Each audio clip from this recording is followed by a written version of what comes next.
horseshoe is back. What is going on, Colts Nation? Welcome back to Bring the Juice. Your guy Cody here. Joining me, Mr. Zach Boyd from the No Horsing Around Colts podcast. Zach, how you doing, brother? Man, I'm doing great, Cody. Been a big week in the news cycle for Indianapolis Colts. Never a dull moment, right? So I'm just excited to talk about some ball. Yeah, me too, man. Yeah, you're right. You're right when you say there's never a dull moment. It seems like if there's not one thing, it's another thing. It's always never fails, man. It never fails. So, but yeah, man, I wanted to kind of talk about some of the most intriguing Colts for us. Initially, I was going to have 5 guys, but as we got talking, I think there's a couple other guys. So we'll probably do probably 6, 7, 8 guys around that range. We'll do some guys that are, to make a, for people who are wondering, well, what qualifies for intriguing? It could be guys who are maybe new additions, whether that be free agency or, a guy that was just drafted, or it could be some guys who maybe we think are going to take the next step, with this Indianapolis team. Maybe they've been on the team for a year or two, but we feel like they're going to improve and maybe they're getting a different role. So there's all different ways that you can define the word intriguing, but those are some of the qualifications for us. And I think the way we're going to do it, Zach, we'll start on the offense. We'll move through the defense for some of the guys that we have. We got to start with the most obvious one, the guy the Colts acquired in a trade earlier this offseason, quarterback Carson Wentz. Yeah, I mean, no doubt. I mean, this whole season rides on Carson Wentz. I mean, there's just sky's the limit. I mean, he rocks this boat, especially if he can really take that 2017, even that 2019 form back. I mean, I think that when I think of Carson Wentz, he has all of these tools to be an elite quarterback. He just has to string it together and he has to be healthy. I mean, I think that's the biggest concern for me as a Colts fan. Can he just be on the field? I think I'm less concerned with his talent, his ability to run this Frank Reich offense. I'm more concerned. I just need to see him play a full season, and we have a great offensive line. He has a great opportunity to be protected. I just hope like heck he's smart with the football. I think he can be an elite quarterback, Cody. I feel like no doubt he can be inside the top 10 in the NFL with his legs, his arms, and just the way that he plays football in general. Yeah, I mean, I think out of any guy on this list, he's the one you just don't know. I think he's the most unknown right now in terms of like a guy who's your entrenched starter, right? You're just like, Carson Wentz has been so all over the place in his career trajectory so far. Like, I mean, 2017 was looking like maybe he's going to take over the league. He was having an MVP-like year. And then this last year, he gets benched for a second-round pick. So, like, it's just kind of been everywhere. So if we're kind of inferring what we've seen and based off of the team around it, he mentioned the offensive line, the running backs that will help him as well as some other wide receivers and some other weapons that we'll talk about a few of those guys here in a minute. I mean, I think it all does point towards Carson Wentz having a good year. But right now, we just don't know, man. We just have no idea. Yeah, I mean, to piggyback off of that, I was thinking while you were talking, I guess the narrative would be, who is Carson Wentz, right? Like who exactly is Carson Wentz? Like, is Carson Wentz, 2017, or is he last year? Was last year just a misnomer? Was that just a bad season? Just chalk it up to, circumstances. I don't think he got along very well with the head coach at the end. I think he kind of had a little bit of a resentment for bringing in Hurts there at the end, and having a guy in the second round to challenge him for his position. But to be fair to Philadelphia, they had to do that because of his injury history. I think that was a fair move, and I still think all in all, I have very, very high hopes for Carson Wentz, honestly. I think he has the right attitude. I love the fact in the offseason that on his own, he brought all of these guys out here, in multiple droves to throw with him in the offseason. That's a pure sign of leadership to me. Like, that's what you want. Like, we grew up, Cody, right? We love Peyton Manning. The one thing that he always did before the games, that route tree with Marvin and Reggie, that great chemistry. But that chemistry, translates to game day. And I think that's the biggest thing for him. If he can be healthy, I think Colts top 5, 6 football team in the NFL if he stays healthy and his mind is where it needs to be. Mm-hmm.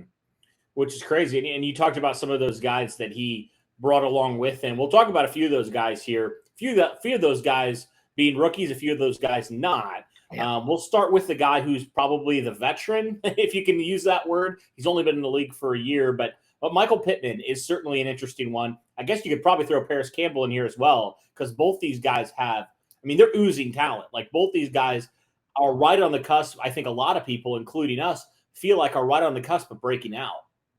Yeah, just to talk about Michael Pittman Jr., he's the guy that you feel like, A, you know, he has the NFL pedigree. B, I feel like, you know, there's so many players, Cody, that talk about wanting to be great, but they don't do the things that make them great.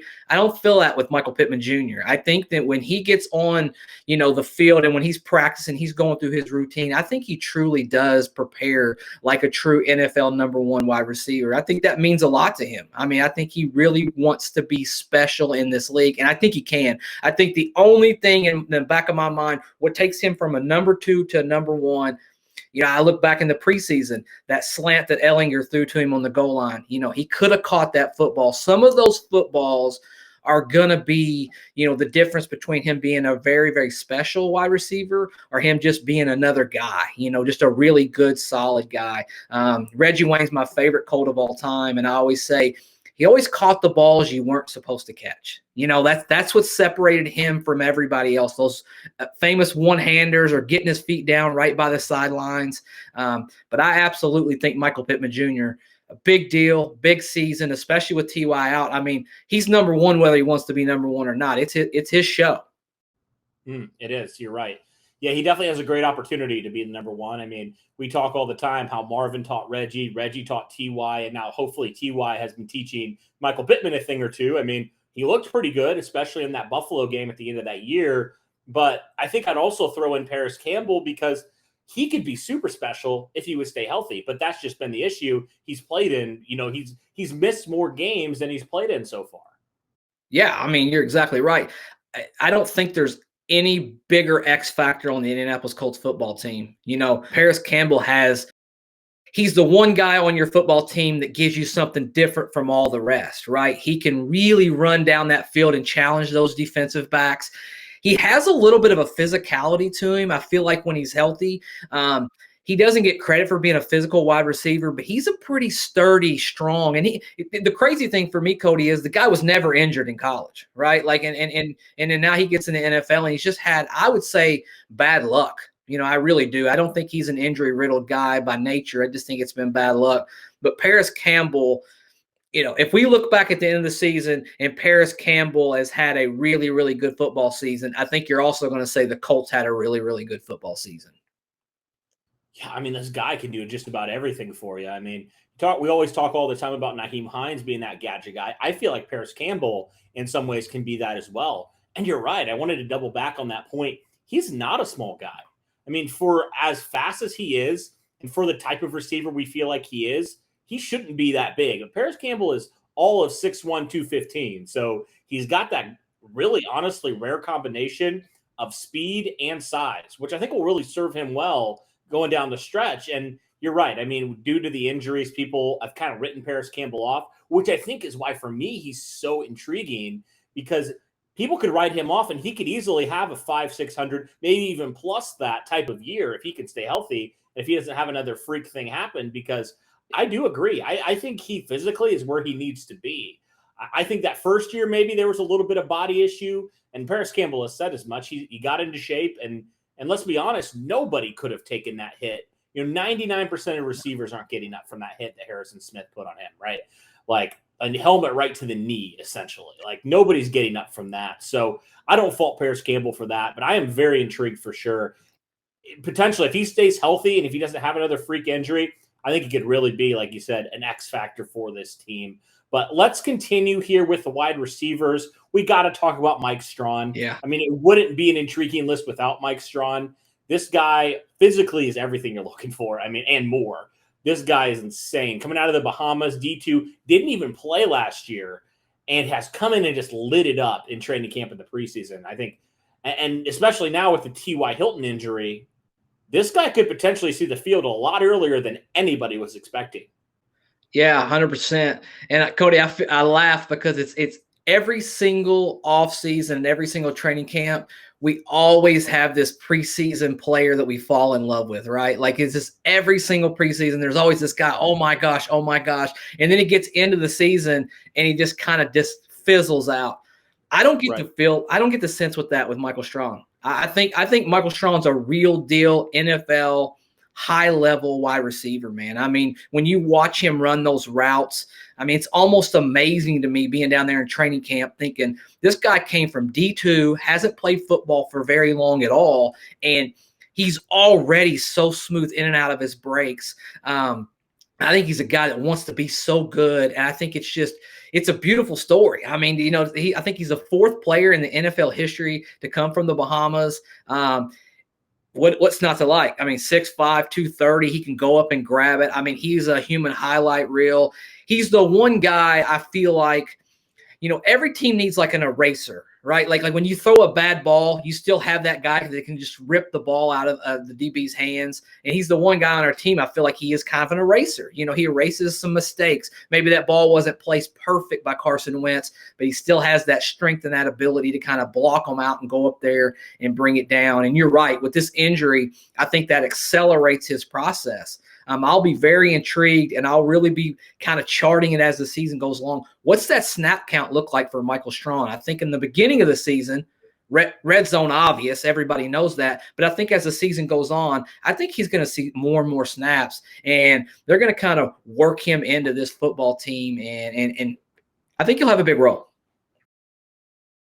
Yeah, I certainly hope so. I mean, he's been absolutely phenomenal. I mean, when we got him, with the Colts, I thought it was going to be a similar situation, honestly, to how the Colts handled Desmond Pittman last year, where he was essentially just practice squad the entire year, but he has just blown away all expectations. I mean, I have not seen a player in the 7th round do that in a long, long time. I mean, there's obviously a long way to go for Mike Strawn. A lot of people are already saying crazy things like future Hall of Famer. I'm not there, but I am definitely excited to see what he's going to do in regular season action when it actually matters. So, intrigued by him. Also, another rookie on the offense. We've been talking a lot about some of these pass catchers, which I think is why, the hype is so strong right now with this Colts offense, because there's a lot of intriguing options. Another guy here, the Colts drafted this year, Mr. Kylan Granson himself, who it was an interesting preseason and stuff for Kylan Granson. Not the greatest for him. I thought he had a nice bounce back game in the Detroit game, but he's been kind of up and down so far. But I'm really intrigued, as I know you are as well, Zach, how the Colts are going to implement him this season and what his role is going to be. Yeah, I'm very interested with him as well. We all know Frank Reich loves tight ends, right? Like he just loves utilizing that tight end position. Granson's one of those guys, you feel like when he starts to, Cody, slow down, the game is going to get a little bit better for him. He plays so fast. I think sometimes he skips those small steps. He doesn't tuck the ball in. Even on those balls that he catches, he gets the ball poked out because he's just not going through all of those processes because he just wants to hurry up and make the play. I think when football slows down for Kylan, I think he'll start to really accelerate that. He's a mismatch nightmare. I mean, he really is. I mean, he's got such skill. He can do things that no other tight end on this football team can do. He can actually run routes as a tight end. He's not running just those simple curl routes or, low crossers or just the stick routes. He can actually cut the ball up the field and beat teams for big gains. I think he has a really, really high floor. I think he can be special, but I think he's going to be a little bit slower than some of the other ones that we've talked about because he's just going to have to work in those fundamentals. I'm intrigued, though. I'm very intrigued. Yeah, and the good part is we think he'll be a part of the Colts offense for sure. I mean, he's definitely going to be, no question. But he also has 2 really good tight ends ahead of him that he can learn from. I mean, both these guys who are complete opposites of tight ends. I mean, Jack Doyle, more of that reliable type of guy, and Mo Alley-Cox, more of that mismatch as well, just more physically. I mean, he's 6'6", nearly 280 pounds. So, I mean, he's got a couple good teachers there at the tight end position. So there's not like a huge need, say like a Paris Campbell or a Pittman, for him to right away jump in and be a mega big factor here in this Colts offense, which I think will be good, will be helpful for him in year number 1. And hopefully, yeah, like you said, the game slows down for him a little bit more and he just continues to learn the game and not try to play hero ball essentially with whatever that looks like with the tight end position, some of the stuff you mentioned, So I'm intrigued by him, though, just what his role here is in year number 1. All right, let's switch over now to the defensive side. I'm just going to throw in a couple of these guys on this defensive end group. I mean, there's a lot of them that I'm really intrigued by, but I think the two that I'm really intrigued by are Kwity Paye, and also I got to go. Actually, I'll throw in another guy as well, because I was trying to debate between Ben Banagoo and Kamoko Toure, but I'm intrigued by both of them because they both have been really, really good. And we already kind of know what Kamoko's ceiling is. But now that he's fully healthy, I am super intrigued by that. Yeah, I mean, you're exactly right. If everything's works exactly the way that the Colts and Chris Ballard kind of planned it out, we should have a really formidable pass rush. He's always mentioned he wants to have multiple guys that can come on the field. As the game goes on, as you have injuries, he wants to have guys that just continuously come at the quarterback. I'm rooting so much for Kamoko Toure. We all saw that brutal injury he had against Kansas City last play of the game. He certainly has the talent. There's no doubt about it. Ben Banagoo is a guy, I'll be 100% honest. I've said it on my podcast. I didn't think he might not even make the team, because of the way he had been playing, the way he had been practicing, but he has blown me away. He looked fantastic. Now, he did have a couple mishaps in the preseason, had a sack that he had a guy completely wrapped up and let him go. But the fact is he beat the guy. He was there, those are things that you can clean up as it goes. So you're right, man. Ben Banagoo, Kamoko, and then Kwity. For me, I would say, and I don't know how, I'm interested to see how you feel about this, Cody. I think Quity's a little bit better right now than I thought he would be, even as a rookie. Like, he's shocked me. I mean, he looks so polished. It's hard to gauge that against, second and third string guys, but he can't control who's in front of him, but he's beating everybody, whether it's a guy on our team, Sam Tevy, or Will Holden, who obviously no longer play for our team. He's beating everybody in front of him, and he just looks good. I mean, there's no other way of putting it. He looks like an NFL #1 edge rusher. I think we might have hit on him. I really do. Yeah, I mean, I think I am too. I mean, obviously, and I said this earlier in another podcast that I recorded that'll probably come out before this, but I said, like, he had the benefit of the doubt a little bit. He was able to go against some tackles that weren't that good. Yeah. So you do wonder, okay, how much is that of a factor? How much more when he does play some really good tackles, how's he going to look? How's he going to respond? So I'm not ready to yet say I'm super surprised by him, because you're right. I mean, you said it. He's going against guys that aren't necessarily starters. So I'll kind of hold off my judgment, although he did do it against the Vikings in week number 2. So, I mean, maybe so. Yeah. But yeah, I'm encouraged with where he's at. I'll say that. But I definitely want to see him play against some of the better tackles kind of before I make that judgment call. But I'm certainly encouraged with where all three of these guys are. I mean, on that same play in the Lions game, Kamoko Toure just blew up Penei Sewell. Absolutely. I mean, he just destroyed him. And Penei Sewell was regarded as the best tackle in this class by far. So if that tells you anything of how good Kamoko Toure is looking as well, that should indicate, man, these pass rushers, if they can stay healthy, if they can be consistent, I mean, this defense could go from just being pretty good last year to actually being in the conversation for the elite defense, maybe even the top defense. I mean, depending how these guys go, I mean, legitimately, I think they can, because everywhere else except maybe corner, maybe that number 2 corner, everywhere else you're like, we are set, we are stacked. But pass rush was the issue last year, especially in that Buffalo game. I mean, that was the main issue why we didn't win that game on the defensive side. We couldn't get to Josh Allen. And what happens now if some of these guys start to actually show up and start to be consistent? I mean, it could completely flip the script on your defense.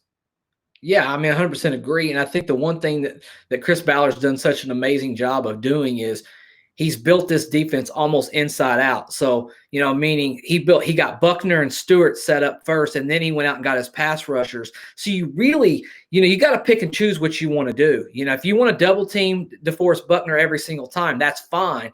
Somebody's going to get a one-on-one matchup. And I mean, across the board, we have elite, I would say borderline elite edge rushers, this relentless pass rush, even our guys, who are backups, Tyquan Lewis, Akadi Muhammad, those are serviceable, good football players as well. But if Kamoko Toure and Kwity are firing on all cylinders, in my opinion, we're going to have a very, very good, I would think that would translate into a top 5 defense in the NFL this year. Here's to hope it, man. I mean, I'm not quite going to go there yet and say we have some of the better defensive ends. I mean, I certainly think it's trajecting there. Mhm. It's definitely like looking good from what we've seen, but I need to see them in full action Yep. before I make that, statement. But I'm certainly encouraged with where they're at. All right, let's move on to the last person here that we'll talk about in this episode. Staying with the defense here, linebacker Bobby Okariki. Now, Okariki got a lot more action last year at Mike linebacker, but Anthony Walker was still around, so he got some of the snaps. Now it is firmly Okariki's job. And I don't know how you felt about Okariki last year, Zach. I always felt like he was good, he was solid, but I always felt like I wanted something else from him. And I didn't quite know what it was. I kind of like, after thinking about it for a while, I just kind of expected him to be around the ball a little bit more and create some more turnovers than he did last year. But now here, year number 3, I think he has a great chance here to maybe be a very talented linebacker, maybe, catapult himself into the conversation for one of the top linebackers in the league. What are your thoughts on that? Absolutely. I mean, he's one of my favorite. I think he was another. I mean, if we would have talked, to a lot of people in Colts media, Bobby Okariki was a name that was mentioned almost every day or every other day. It's going to be interesting now that he has this full-time role. It's going to be very interesting. But I think he's a competitive guy. I really do, Cody. I think that he's taking on this role of, hey, he wants to prove his greatness, put his stamp on the league. And he got bigger in the offseason. I mean, I saw him personally. He just got bigger. I mean, he got bigger, and he might have even got faster, but he's just a freak. I mean, he's one of those guys that can really, really cause havoc in this pass-happy NFL. I mean, that's what we're in. We're in this league with Patrick Mahomes and all of these guys that just throw the ball around, and you want to have not just one, but you want to have 2 guys capable of doing that and covering these Travis Kelce type, tight ends. And I personally think he's going to be a borderline Pro Bowl player. I'm not ready to say, hey, Pro Bowl for sure, but I think he's fringe and he's in that conversation. And if at the end of the season we say Bobby Okariki is in that conversation, then Bobby Okariki had a good football season. I mean, I think that he can be pretty special, and he has talent. I think he's a little bit more willing of a tackler too than Darius Leonard sometimes too. So that really, really intrigues me as well. Because one of those 2 guys, when they play that, 2 linebacker set, one of those 2 guys are going to have to get their nose up in there in the line. And he seems to be taking it personal. I always thought it was kind of banter in the offseason, him and Darius talking about he was faster than Darius. I love that competition. I love that healthy competition between those 2. And I know it's joking, but it's serious too. Like he wants to make his name in the NFL. He wants to be noticed. So absolutely, man. What do you think about Bobby Okariki? I love it, man. And I think a lot of people seem to forget his rookie season. I think he was PFF's best rated rookie defender. Yeah. I think he really was. He was that good. And so, yeah, I think he definitely, all signs are pointing to him having a breakout year. I don't think Pro Bowl really is that far off. I think maybe he could be right in there in contention for a Pro Bowl nod. I really think he's that talented of a player. And the Colts love it, man. They love what Bobby Okariki does for their defense. This guy was tearing it up in training camp, especially early. I mean, he picked off Jacob Eason multiple times in the first couple of days of practice. So that's what I like to see. If he can get around the ball a little bit more, create some more turnovers, I think that's kind of the next step in his development. If he can do that this year, I definitely think Pro Bowl conversation, he's right in the mix for that, for sure. 100%. I'm 100% on board. I think that, and I think he will. I mean, there's a lot of guys that you think, oh man, they had a great training camp, and then they get in the season, they kind of fizzle out. But I don't think that's going to happen with Bobby. I think Bobby's going that way. I think he's going up. That's future Hall of Famer Bobby Okariki, if you're talking about Pat McAfee. But yeah, he's an amazing athlete. So long. I think he even has longer arms than Darius Leonard, which is almost incredible for me to even fathom that you could be that freakish of an athlete. But he is very intriguing. And if he has a great season, I would say it'd probably be fair to say that the Colts once again will probably have a great defensive season as well. Yeah, for sure. Hopefully he doesn't break his hand or whatever he did last year. Was it something like that, where he had to be had that giant cast on his arm? Yeah. That was fun, I'm sure, for him. But all right, guys, well, that'll do it for our look at some of the most intriguing players on this Indianapolis Colts team. Let us know what you guys think in the comments. Is there a player that maybe we didn't talk about that you think, oh, I wish you guys would have talked about him, that you want to bring up, or maybe you want to add on to a point that we had, or maybe you disagree on one of these players and you're like, I don't really know if I like him as much as maybe Zach or Cody did. Let us know in the comments below. Zach, thank you for coming on, man. It's always a pleasure having you on. And thank you guys for tuning in. As always, guys, go Colts.